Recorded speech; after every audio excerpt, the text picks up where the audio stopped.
Hello, my dear students. NET UG 2025 এর result নির্দিষ্ট সময়ে প্রকাশিত হচ্ছে না, আর রিনিট হতে চলেছে। এই বিষয়টি নিয়েই আজকের চর্চা।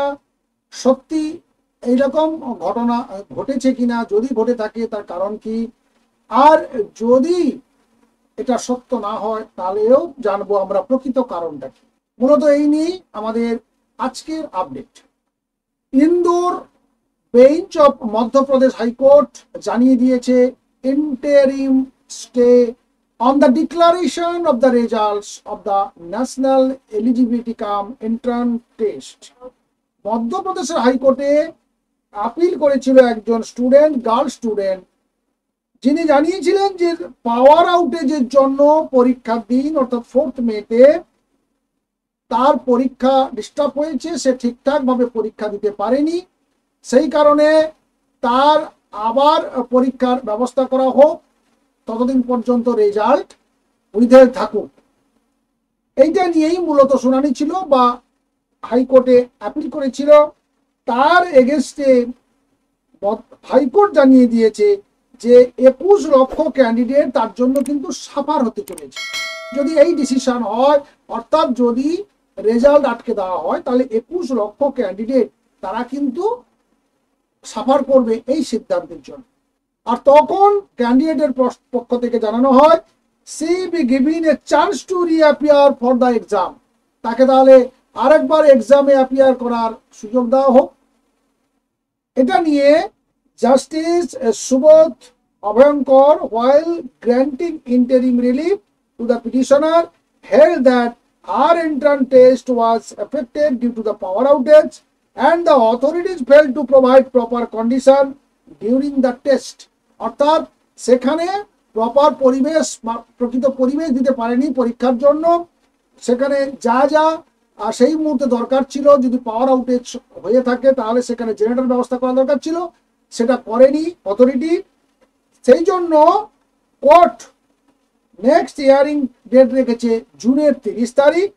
আর court has also issued a notice পাঠিয়ে দিয়েছে ন্যাশনাল টেস্টিং এজেন্সিকে, Madhya Pradesh west zone electricity distribution কোম্পানিকে, which are among the respondents and sought their reply within 4 weeks.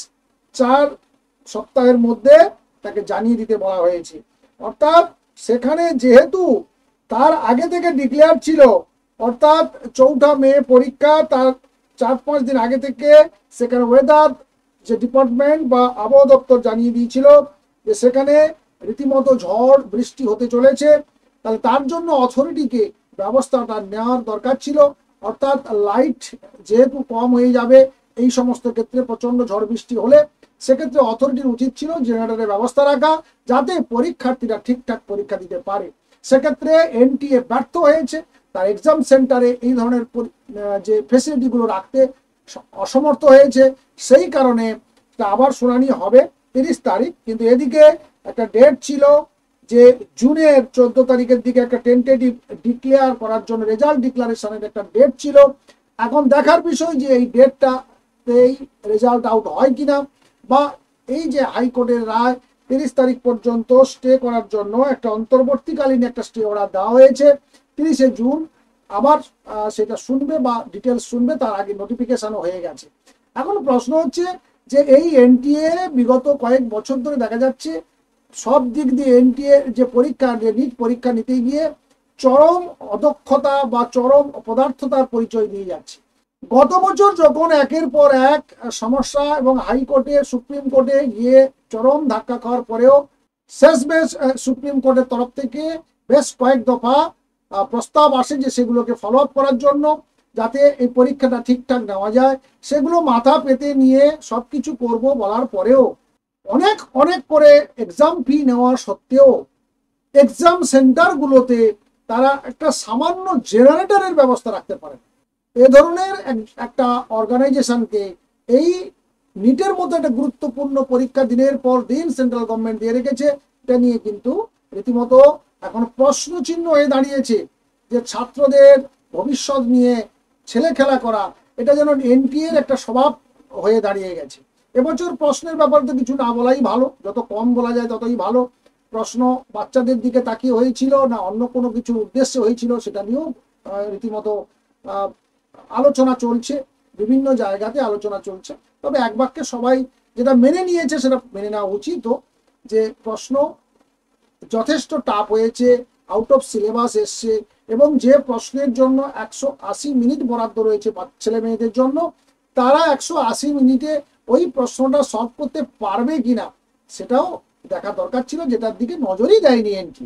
তো যাই হোক, এখন তার বাইরেও একটা ঘটনা এসে ঘটে গেছে, যেটা একদম পরিষ্কার দাঁড়িয়ে যাচ্ছে যে মধ্যপ্রদেশে ইন্দোর এলাকাতে, সেখানে অলরেডি আগে থেকে ইনফরমেশন ছিল যে এখানে পাওয়ার কাট হবে, ঝড় বৃষ্টি হবে, তারপরেও কেন নেয়নি তা নিয়ে প্রশ্ন রেখেছে একজন ছাত্রীর তরফ থেকে।